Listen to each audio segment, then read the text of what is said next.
Hey, what is going on, you guys? David here from Dynamic Studios. Today I'm going to show you how to EQ an electric guitar.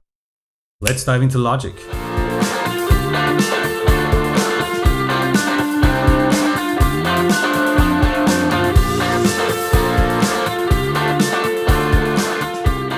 So I have a guitar track here that I actually recorded myself just for the sake of this video.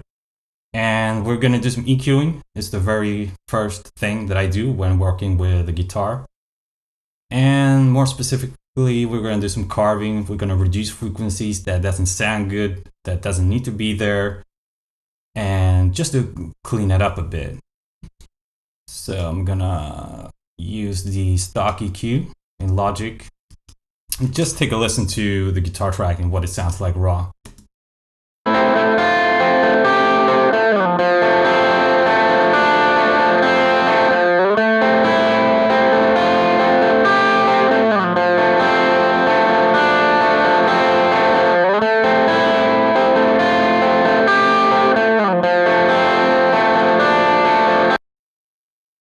So the very first thing I want to do is to put a high-pass filter on this.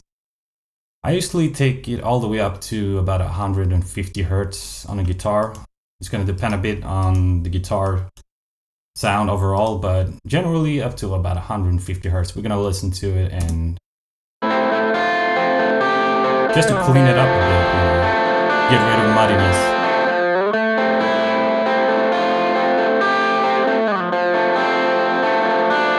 So at about 200 Hertz, it's starting to sound thin, and we don't want it to sound thin. We want to maintain the body and the weight of the guitar. We're going to bring it down to about 150 Hertz.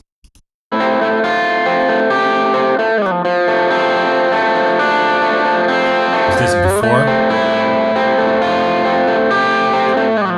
After?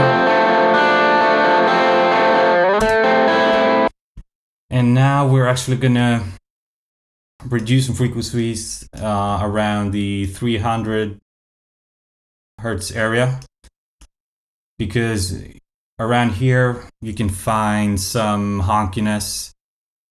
An electric guitar tends to have a lot of frequencies going on in this region. Sometimes it can be too much, and then we would want to reduce that. So we're gonna reduce some frequencies in this area, because I can hear that there is too much buildup of frequencies in this region. I'm going to do some subtle carving here.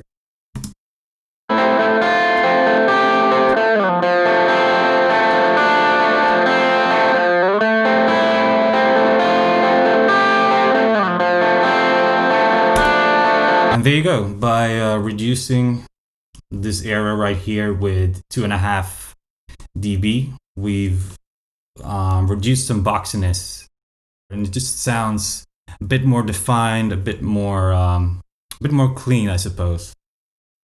And the third thing I want to do is to create a very narrow band, sweep through the whole frequency spectrum, and locate nasty frequencies.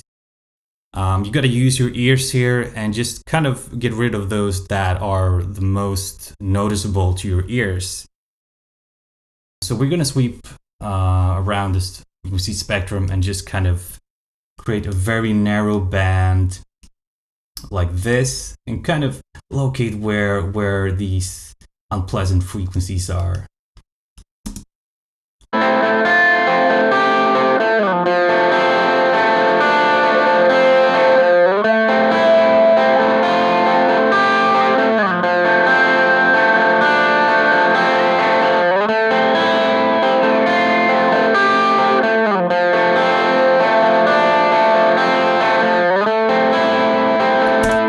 Yeah, so there are a few carves that I want to do here, a few narrow carves, and I can hear some unpleasant noise in the 400 Hertz area.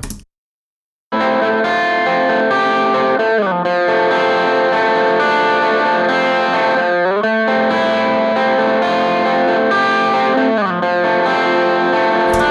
going to do a cut here at 350 Hertz. And there's also some noise going on at around 500 hertz. Right here. That is quite noticeable to my ear, so I'm going to reduce that by like 5 dB. And I can also hear very kind of ringing going on in the 200 hertz area. Take a listen.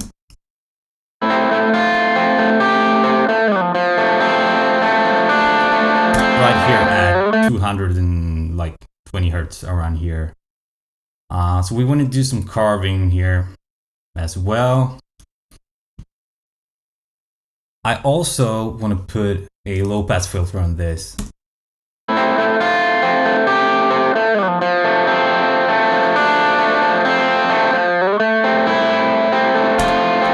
So now that we put a high pass filter on this, we've definitely reduced some harshness of the guitar, and these kind of frequencies up here doesn't really belong in a guitar. It just sounds harsh and unpleasant. So we've done some carving now. The next thing we're gonna do is to do some boosting. And a guitar is very mid-rangey. It tends to live in the mid-range region. And if you do 1 dB boost in the mid-range, it could drastically kind of change the tone of the guitar. So what I usually do is just sweep around the mid-range region and find a sweet spot to create a nice tone.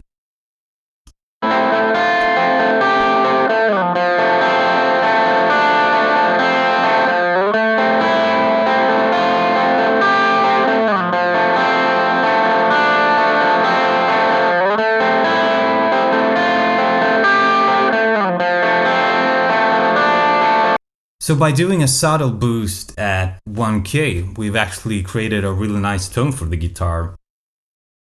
And as you see, by boosting 1.7 dB, it kind of drastically changes the tone. Take a listen. This